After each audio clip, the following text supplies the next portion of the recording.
Vermişəm ruhumu sənin üçün, gəl yat hərdən.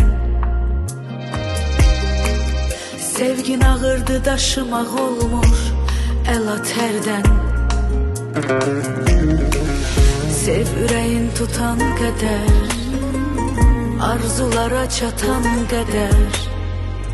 Kimsə yatmadı ürəyimə, sən qəlbimə yatan qədər.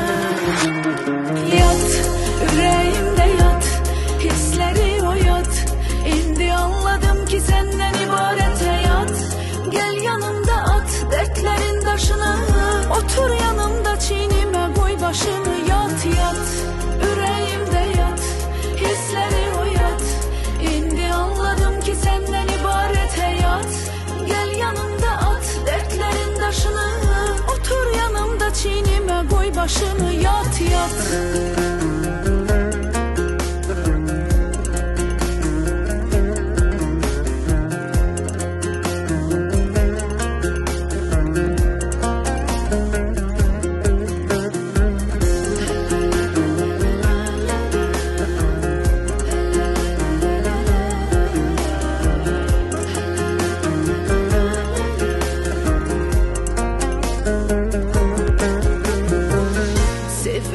Tutan qədər, arzulara çatan qədər.